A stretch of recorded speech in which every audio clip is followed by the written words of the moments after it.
it's just up to the individual to define exactly what it is that their inner peace is, what inner peace means to them personally. There's no manual or guide that's going to just guide us all towards our own specific needs when it comes to your personal thoughts and emotions.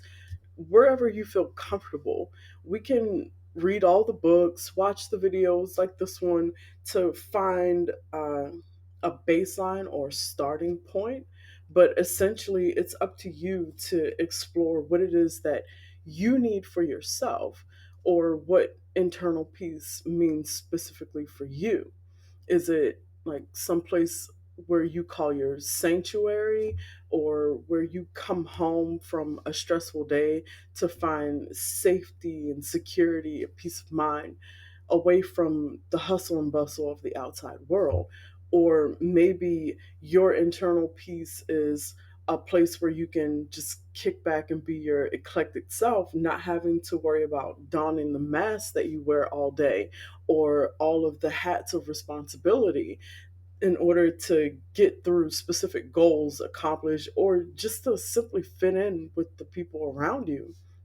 Or maybe what you would define as inner peace is just having some place where you're safe from having to defend yourself all the time, from the onslaught of anger and hostility and all of the power games that are present in our lives, battling for control over our thoughts and emotions and autonomy. Internal peace is the integration of our thoughts and feelings. It's a culmination of a state of tranquility and harmony, which means we have to learn to honor our emotional nature and find methods to express our feelings in appropriate ways that allow us to just relax and release. So, how do we do this? Let's look at some practical steps in learning how to release our emotion. And the first thing that we have to learn how to do is listen to ourselves. You need to be in tune with yourself. That way, you understand your actual emotions. So many of us have been hurried along for so long that we are completely out of touch with how we truly feel. So, a situation may present itself and we'll completely flip out and then act as if we couldn't believe that we lost control that way. This is a buildup of emotions that have just gone for so long without being checked. Once you have a better understanding of how you're actually feeling, then you need to accept responsibility for those feelings. No one can make you feel anything. Rather, you choose how you think and feel based on what you interpret the situation to be. So, blaming others is just you giving away your power. And when you feel like some sort of victim, then you're going to react out of anger and resentment. The third step is to find a safe space for release. Maybe you can talk to a close friend, a family member, counselor, or your therapist. Just as long as it's someone who you can trust with your honest emotions, with your heart, without any fear of judgment. This way, you have a healthy outlet to release all of those pent up emotions. One of the shortest steps and also one of the hardest steps is learning to accept yourself. None of us are supposed to be perfect, but when you learn to accept yourself with all of your strengths and weaknesses, you can create a feeling of peace from within. We are our own worst and best everything. Our worst and best enemy, our worst critic, our worst judge and jury. So, one of the steps that we have to learn is to stop judging ourselves. Judging yourself means thinking that you have to be perfect, and it creates feelings of not being good enough. When feeling inadequate, you judge yourself harshly, and no matter what it is that you do, you're never going to be good enough if you continuously think that you have to be better. So you have to learn to stop judging yourself.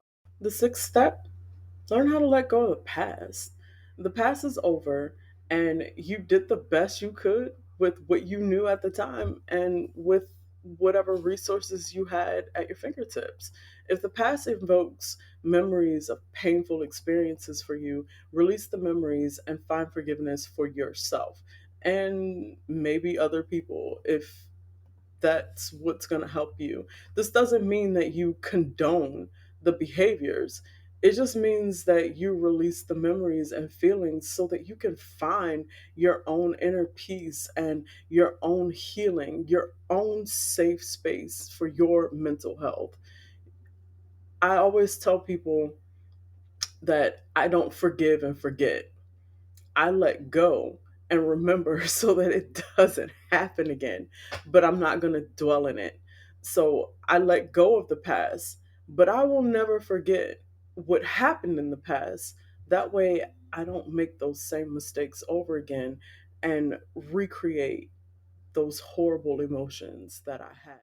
So step number 7 is that dirty little 5 letter word that everyone seems to like the idea of. No one can seem to grasp the concept to actually do it. And that's relax. I know. It sounds so easy, but think about when was the last time that you actually gave yourself the opportunity, time, and space to relax. There are so many methods that exist that contribute to staying in balance and harmony. Practicing meditation as a daily ritual, reading, exercising, walking, or just creating a sacred space where you can spend time feeling a sense of renewal and refreshment. These are all methods that take away from focusing on all of the things that are going wrong in your life to seeing yourself as having control over your life. You have to take time to relax because if you don't, eventually your body is just going to completely shut down and you're not going to have a choice but to be off your feet because your body is not going to allow you to get up. So, why not give yourself the opportunity to be proactive in your relaxation instead of reactive? And step number 8 is to be thankful. Practice a little gratitude. What it is that you pay attention to increases as you give energy to your thoughts. Thoughts of peace, love, and abundance increases the inner healing and the peace that leads to living lives that feel more balanced and harmonious. And last but certainly not least, spend time in nature. We are all a part of nature. And when we reconnect with the natural world, we touch our inner self, cultivating a spiritual connection to something more than just the surface level of our lives. That something more is our connection to the universal energy, whether you call it God, Goddess, the great I am, higher power, whatever you call it. When we feel connected to the whole, we recognize our place in the world and feel a sense of peace and harmony that all can be right, that all will be right, that all is right within our